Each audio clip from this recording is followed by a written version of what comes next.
E aí, tá tudo bem com você? Eu sou Wellington Calazans. Antes de qualquer coisa, eu quero desejar a você um feliz 2025, começando agora o ano, aqui nos trabalhos, no canal, também na televisão. E eu não poderia deixar de começar este novo ano com a mensagem de que você tenha um excelente ano com a sua família, com os seus, né? E que tenhamos notícias melhores para comentar ao longo de 2025. Eu estive no programa Hora 10, reiniciando os meus trabalhos na televisão este ano, e foi um reencontro muito interessante, né, com o Dorivaldo Aleixo, o grande colega, e também com o Issal Agostinho. Obviamente que aqui no meu canal, por questões de direitos, eu uso apenas os cortes referentes aos meus comentários, e você vai assistir daqui a pouco os cortes da minha participação no programa, no Jornal Hora 10, edição da noite, no canal TPA Notícias, da televisão pública de Angola. Antes de apresentarmos os cortes, eu gostaria de comentar aqui alguns episódios da política atual internacional para que você possa iniciar o ano aqui no canal, né, você que acompanha o meu trabalho, sabendo um pouco das tendências dos primeiros acontecimentos deste ano. Todos sabem que nos Estados Unidos da América, o Donald Trump irá assumir no dia 20 de janeiro. No entanto, a falta de liderança e também uma transição política carregada de cinismo já apontam aí esses dois aspectos para dificuldades de Donald Trump já no início do seu mandato. Primeiro, um dos temas que eu vou comentar, inclusive, sobre essa questão de perdoar ou não aquele pessoal que estava envolvido com a invasão do Capitólio em 2021, que completou 4 anos, né? E temos também a questão do Joe Biden apoiando o candidato derrotado na Venezuela como vencedor. Isso vai ser um problema para que o Donald Trump, já no início do seu mandato, tenha que lidar, né? Tem a questão do Canadá também, que a instabilidade no Canadá, que culmina com o afastamento de Trudeau, certamente irá ter consequências nas relações entre Estados Unidos e Canadá. Muito, muito cuidado aí no acompanhamento desta situação do Canadá, porque o Canadá, muitos até em forma de gozação, falam que o Canadá é a 51ª província norte-americana. Mas o povo canadense, ele não tem uma simpatia muito grande por esta, vamos chamar assim, ousadia de Donald Trump de propor a junção dos dois países, né? Falando que o Canadá seria mais uma província norte-americana. Isso seria formalização dentro de uma análise mais profunda, mas, considerando que é um país soberano, é uma situação que poderá vir a produzir ruídos. Não deixe também de acompanhar a relação entre México e Estados Unidos da América, que isto vai ter consequências muito grandes a partir de Donald Trump, especialmente na questão do combate às drogas. O México vai surpreender com muita gente dos Estados Unidos envolvida com o tráfico de drogas. Até aqui, isso foi dito inclusive pela presidente mexicana recentemente, as pessoas não comentam que o país que mais consome cocaína e outras drogas no planeta, que é os Estados Unidos da América, como um país sem traficantes, sem cartéis e sem o envolvimento com o tráfico. Mas o México promete trazer estas questões à tona e isto poderá produzir uma série de ruídos dentro dos Estados Unidos da América e uma tensão muito grande em todo o continente americano. Atenção, não apenas entre México e Estados Unidos. Quando falamos sobre tráfico de drogas, Estamos falando sobre uma estratégia norte-americana de produção de instabilidade em praticamente todos os países do continente. O Brasil, por exemplo, tem sido ocupado por facções criminosas que lá na frente, espero que isso não venha a ser consolidado, mas quem analisa política sabe que estão tentando fazer do Brasil uma nova Síria. Lá na frente, esses grupos poderão reivindicar os estados que eles dizem dominar, por completa conivência das autoridades políticas, religiosas, da justiça, militares de alta patente, especialmente das Forças Armadas, mas não apenas, tem muito policial militar, lamentavelmente, que contribui para o fortalecimento do tráfico e para a normalização das drogas, como tem ocorrido no Brasil. Já falei sobre isso, para desagradei a uma série de fanáticos aí do Brasil que não conseguem separar Estado de governo e governo de partido. Nessa eterna falsa disputa dos iguais entre direita e esquerda do Brasil, quando todos atendem à mesma agenda econômica que é completamente danosa ao povo brasileiro. Mas isto é uma outra questão, este é um outro debate. Eu comentei hoje sobre Coreia do Sul, uma crise que eu falei aqui o ano passado, antes das férias, obviamente, que aquela crise iria ser muito mais grave do que o que estava parecendo ser. E já está. Também comentei sobre a questão da Áustria, porque o partido chamado de extrema-direita agora foi convocado pelo presidente a formar um governo. E isso é mais uma derrota daqueles países europeus que estão insistindo com uma política de russofobia.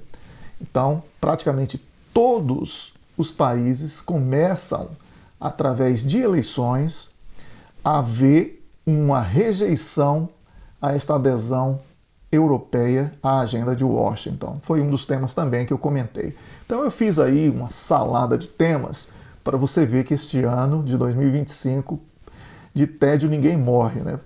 Vamos falar também nas próximas edições sobre o inferno que foi transformado a Síria e sobre a situação na Ucrânia, que a Rússia consolida a cada dia mais e mais território como território conquistado pelos russos. Então, agora eu convido você, antes disso, eu primeiro agradeço a muitos que durante o período de férias acabaram contribuindo com o canal através do Pix e sou muito grato a cada um que fez isso. Não vou nominar porque não é praxe aqui do canal, mas em meu nome, o nome da Amanda Rabuski, que é quem faz o canal comigo, eu agradeço a você. Eu peço que você curta, comente, compartilhe e também, quem pode, somente quem pode, contribua com o Pix para que nós possamos trazer mais e mais conteúdos em 2025, tá bom? Vamos assistir agora aos cortes. Um olhar agora para as notas da atualidade internacional. Vamos começar pelos Estados Unidos, onde o quarto aniversário do ataque do 6 de janeiro de 2011 ao Capitólio tem um novo enfoque, uma vez que os legisladores estão a se preparar para a perspectiva de o presidente eleito Donald Trump poder em breve perdoar muitas das mais de 1.500 pessoas acusadas de crimes pelas suas ações relacionadas com o motim. Trump disse que iria perdoar os desordeiros no dia 1 da sua presidência, que começa a 20 de janeiro. Acrescentou ainda que essas pessoas sofreram muito e duramente e que podem haver exceções.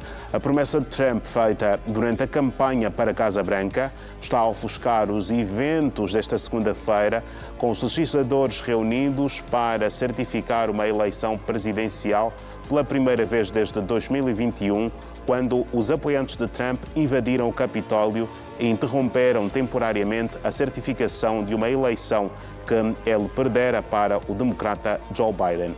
Poucos republicanos estão a ir tão longe, mas muitos acreditam que é apropriado que Trump analise os perdões caso a caso, Hoje mesmo, o Congresso dos Estados Unidos certificou a vitória de Donald Trump nas eleições presidenciais. Milhares de manifestantes saíram às ruas do centro de Seul no sábado para exigirem a prisão imediata do presidente destituído da Coreia do Sul, Yoon Suk-yeol, por conta de uma declaração de lei marcial falhada que desencadeou uma crise política sem precedentes no país. Os participantes carregavam cartazes onde se lia "Prendam Yoon Suk-yeol" e palavras que condenavam Yoon, depois de este ter desafiado as tentativas dos investigadores sul-coreanos de o deterem na última sexta-feira, após um impasse de quase 6 horas entre os seguranças presidenciais e os investigadores. O Gabinete de Investigação da Corrupção para Altos Funcionários disse que reiterou os seus investigadores depois de os guardas, ou seja, retirou os seus investigadores depois de os guardas e as tropas militares os terem impedido de entrarem na residência de Yoon por receio pela segurança. Foi o mais recente confronto numa crise política que paralisou a política sul-coreana e levou à destituição de 2 chefes de Estado no espaço de um mês. Enquanto os manifestantes se reuniam para exigir a prisão de Yoon no sábado, uma outra manifestação foi realizada por cerca de 1.000 apoiantes do antigo presidente frente à sua residência. A manifestação na residência de Yoon teve início na sexta-feira, quando centenas de apoiantes se juntaram numa demonstração de apoio. No exterior da residência, o grupo de manifestante pró-Yoon enfrentou temperaturas gélicas durante horas e agitou bandeiras sul-coreanas e americanas enquanto entoava slogans que prometiam protegê-lo. A Agência Anticorrupção da Coreia do Sul anunciou esta segunda-feira que vai procurar uma extensão do mandado de detenção contra o presidente deposto. O mandado para detenção e interrogar Yoon, que ignorou 3 intimações para depor, emitido a 31 de dezembro por um tribunal de Seul, expirou hoje.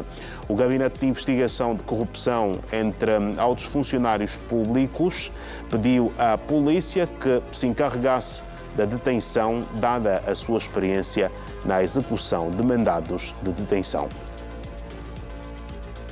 Pela primeira vez desde a Segunda Guerra Mundial, a extrema-direita foi convidada a formar governo na Áustria. O presidente austríaco Alexander Van der Bellen encarregou o líder do Partido da Liberdade de formar um governo de coligação depois de uma tentativa uma tentativa que não envolvia o partido ter colapsado no fim da semana.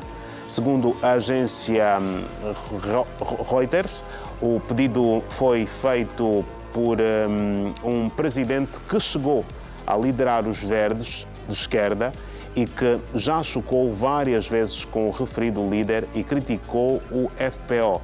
Contudo, não lhe restavam muitas opções. O FPO, o Partido da Liberdade, venceu as eleições de setembro com 29% dos votos. Agora irá entrar em conversações com o seu único potencial parceiro de governo, os conservadores do Partido do Povo, que ficaram em segundo lugar nas eleições. O Partido do Povo está sem líder e o líder interino afirmou que o partido ia entrar nas conversações. O seu antecessor, líder, ou seja, se os 2 partidos não formarem coligação, serão convocadas então eleições antecipadas. E são notas de atualidade internacional a serem analisadas já a seguir pelo Issa Agostinho e o Wellington Calazans, que estão também de volta à hora 10 da noite. Issa e Wellington, boa noite aos dois. Boa noite que hoje vem também acompanhado de um desejo de Feliz Ano Novo para vocês os dois. Boa noite e bem-vindos. Boa noite, Torivaldo Aleixo. Boa noite, Sal Agostinho, e a você assistindo a TPA. Primeira vez esse ano aqui, então, feliz Ano Novo e é um prazer estar aqui de volta. Certo? Boa noite aos dois e bem-vindos também, Wellington e Sal. Sempre um gosto ter-vos aqui. Foi assim em 2024 e em 2025 será seguramente também um gosto enorme ter-vos a analisarem as notas de atualidade internacional aqui no Hora 10. Vamos, portanto, começar seguramente pelos Estados Unidos da América, desejado que está um bom ano para ambos e para as vossas famílias também. São 4 anos desde a invasão ao Capitólio. Wellington, é por ti que começamos. É uma data que vem marcada de memórias negativas, se fizermos um recuo há 4 anos, mas hoje Donald Trump foi também, digamos, oficializado como sendo o vencedor das últimas eleições americanas, um cenário que felizmente não foi, digamos, visto ou pelo menos replicado de alguma forma hoje. Exatamente isso, Dorivaldo. A transição parece que desta vez vai ser tranquila e os problemas que, vamos falar aniversário, mas aniversário de uma coisa bastante infeliz, né? São 4 anos daquilo que aconteceu e este 4º aniversário do ataque ao Capitólio, ocorrido em 6 de janeiro de 2021, quando apoiadores do então presidente eleito Donald Trump invadiram o edifício durante a certificação da vitória de Joe Biden. E entre os eventos apresentados como prova, foram destacados aquele que é apontado como mais grave, que teria sido assim, a grande razão que levou à invasão, numa convocação do próprio Donald Trump para seus apoiadores. As consequências daquele episódio foram trágicas para a imagem dos Estados Unidos da América, no geral, né? Mas para a classe política norte-americana em especial, a partir daquele ataque que resultou na morte de 5 pessoas e ferimentos em cerca de 140 oficiais, de acordo com os números apresentados pelas autoridades norte-americanas. São muitos os indivíduos que ainda enfrentam acusações relacionadas ao ataque e o grande debate, Dorivaldo, gira em torno da promessa de Donald Trump de conceder perdões aos réus logo no início deste seu próximo mandato, que será iniciado no dia 20 deste mês. E esta expectativa tem provocado debates acalorados dentro e fora dos Estados Unidos da América. Se Trump cumprir a promessa de campanha, concedendo perdão ou comutação das penas aos envolvidos no episódio do Capitólio, ele estará fortalecendo a sua própria base política que o elegeu. No entanto, ele vai manter aquele clima de disputa quase em nível de guerra dentro dos Estados Unidos entre situação e oposição que agora se invertem nos seus papéis, não é? Isso porque, enquanto o Congresso se reúne para confirmar, como você mesmo citou, a vitória de Donald Trump, hoje, enquanto o Congresso se reunia, era assim que eu deveria formular, aproximadamente 1.500 pessoas acusadas de invadir o Capitólio em 2001 estavam atentas ao que poderá vir a acontecer em relação às suas sentenças e possíveis perdões. Essas pessoas estão no centro da maior investigação do Departamento de Justiça da história, com mais de 1.580 réus acusados por crimes relacionados ao motim, incluindo o uso de armas contra policiais e conspiração para resistir à transferência pacífica de poder. Isso há 4 anos, como você mencionou no destaque da notícia. Até agora, mais de 1.000 réus se declararam culpados e cerca de 220 foram condenados após julgamentos. O Departamento de Justiça dos Estados Unidos continua ativamente processando os acusados, dando ênfase à perseguição àqueles que agrediram policiais e interferiram no processo considerado democrático pelas autoridades eleitorais norte-americanas. Com a promessa de Donald Trump, Dorivaldo, de perdoar alguns réus, muitos deles esperam que suas condenações sejam anuladas. Uma análise dos antecedentes penais dos réus revela que muitos têm histórico criminal prévio, incluindo condenações por crimes violentos. Pelo menos 159 réus já sentenciados já têm passagem policial com condenação, com 41 tendo sido condenados por crimes violentos antes do episódio no Capitólio de 6 de janeiro de 2021. Entre os acusados, tem o caso destacado de um cidadão chamado Peter Schwartz, que possui 38 condenações anteriores ao 6 de janeiro de 2021, incluindo agressões a policiais.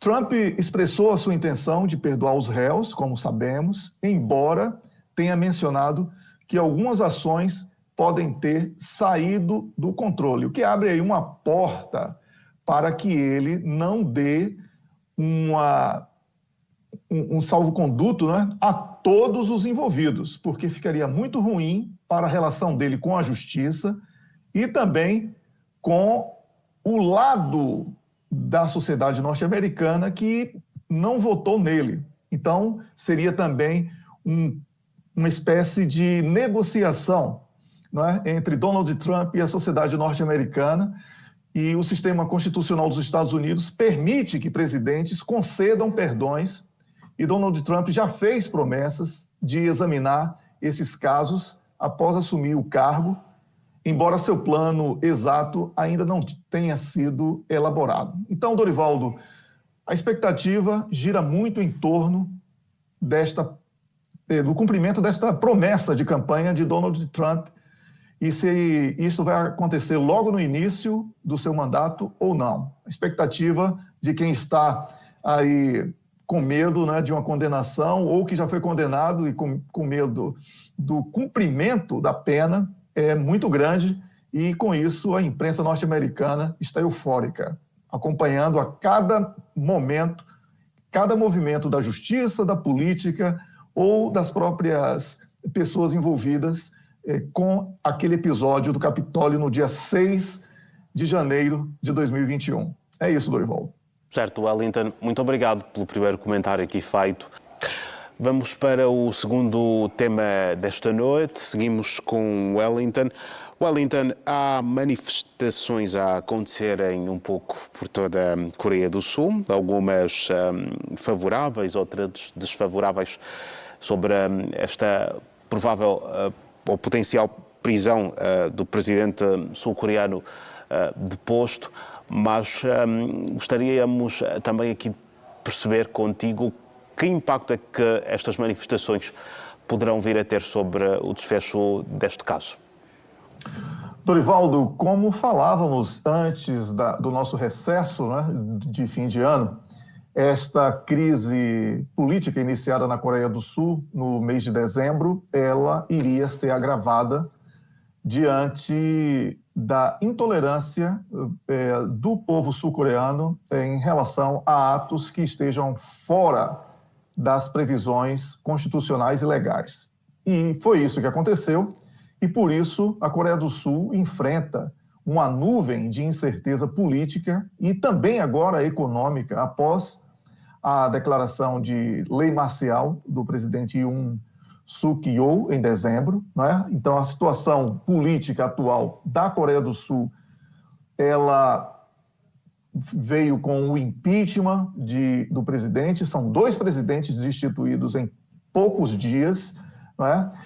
Os investigadores, como você falou na abertura do Bloco Internacional, solicitaram uma extensão do mandato de busca após tentativas frustradas de interrogar o presidente, que é protegido por segurança presidencial.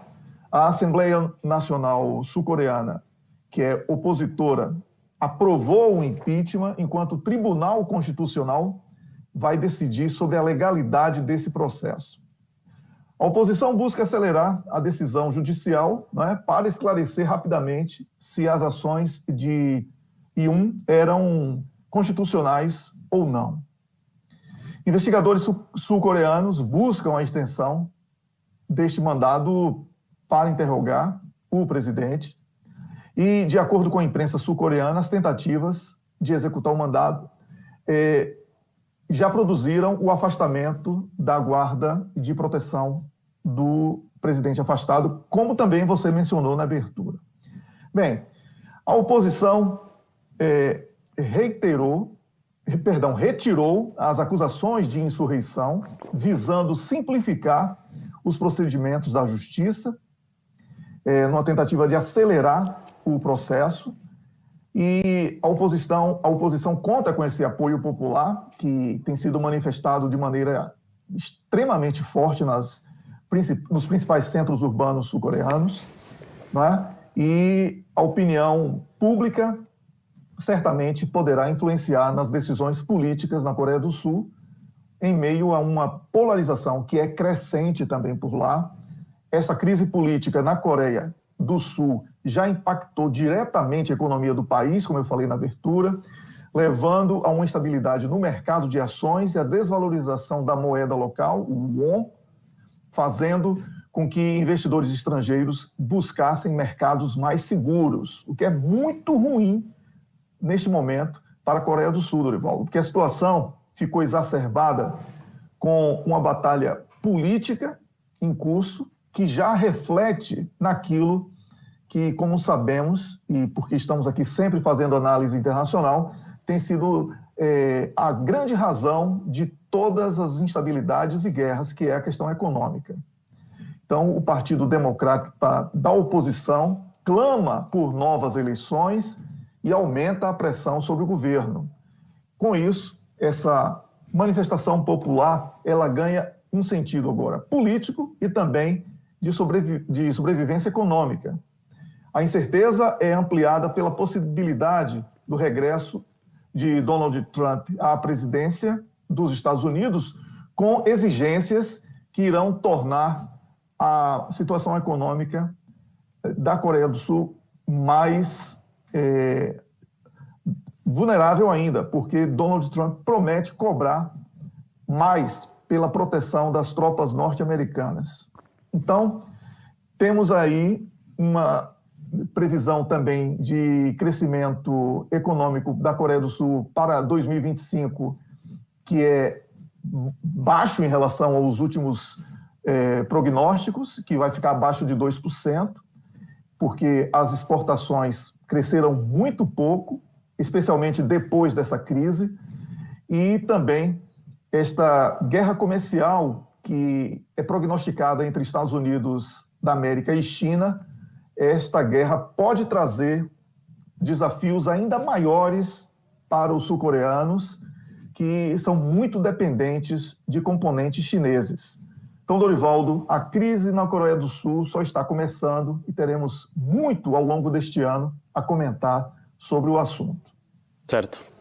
É exatamente para a Áustria que nós vamos olhar, é o terceiro e último tema desta noite. A extrema-direita foi convidada a formar governo pela primeira vez desde a Segunda Guerra Mundial.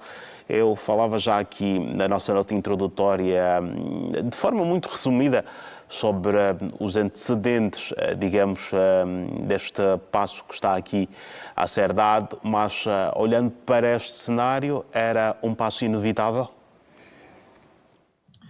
Olha, Dorivaldo, um passo inevitável, e eu digo mais, eu digo que é uma tendência aqui na Europa, porque a forma como a imprensa tem abordado essa questão da chegada do que eles chamam de extrema-direita, que eu realmente não considero extrema-direita coisa alguma, apesar de que o Partido da Liberdade, né, ele tem aí um histórico extremamente desagradável de ter sido fundado por ex-quadros pertencentes ao exército SS de Hitler.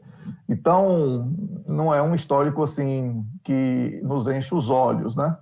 Mas o Partido da Liberdade, o FPE, né, que é um O com dois pontinhos, né, em língua alemã, igual que a Suécia, que tem um som de E, ele deve tentar formar um novo governo agora, é o grande desafio dele. É a primeira vez, como você falou, desde a Segunda Guerra Mundial, que um partido considerado de extrema-direita recebe a missão de formar um governo, né? O líder do partido, Herbert Kickl, ele recebeu a tarefa formal de investigação do presidente Alexander Van der Bellen, que afirma que não foi uma decisão fácil de ser tomada por causa desse histórico e por causa de uma série de questões internas dos partidos que são contrários à decisão.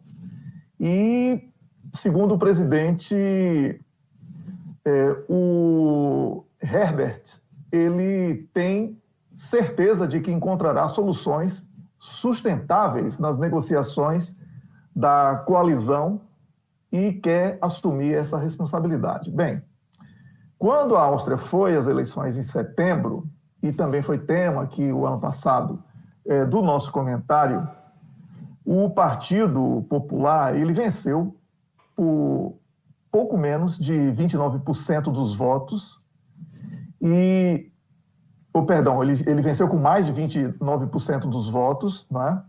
E, por isso, formou a maioria. Mas os outros partidos não queriam fazer uma composição de governo com ele. No entanto, esses outros partidos não tiveram a capacidade de formar um novo governo.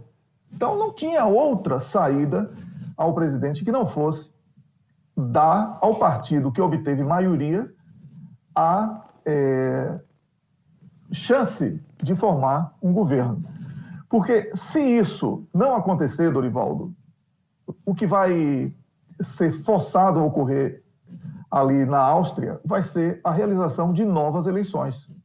Mas isso também não é garantia de que o problema venha a ser resolvido, porque nenhum partido, de acordo com os inquéritos de opinião pública, até aqui, né, apresentam uma maioria confortável para a formação de um governo sem depender de outros partidos.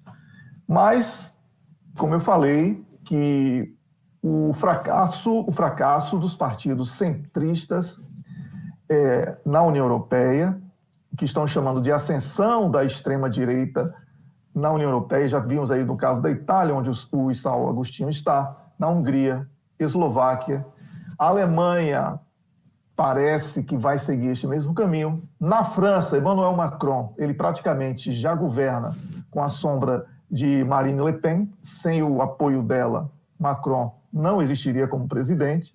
Então, nós estamos vendo uma situação bastante delicada na Europa, porque este cenário, ele reflete a reprovação dos europeus às políticas vigentes das forças autoproclamadas democráticas em toda a Europa, e o continente abraçou a agenda de Washington pela via da NATO, está mergulhado numa crise econômica gravíssima, mas os políticos não querem transformar este tema, que é a principal razão desta tentativa desesperada do povo de mudança, como a grande razão, por uma razão simples. Porque esses partidos apontados como de extrema-direita, Dorivaldo, eles são contra a NATO, defendem a Rússia e são contra o apoio à Ucrânia. Então, por aí já vemos que o problema é muito maior do que o que está sendo noticiado até aqui, Dorivaldo. Certo, Wellington. Isao Agostinho e Wellington Calazans, foi um gosto enorme contar com vocês na primeira presença, pelo menos vossa, num Hora 10 em 2025, que seja a primeira de várias. Amanhã estaremos juntos seguramente. Boa noite, Isao. Boa noite, Wellington. Boa noite, Dorivaldo, Isao, e a você assistindo. Até amanhã, um grande abraço.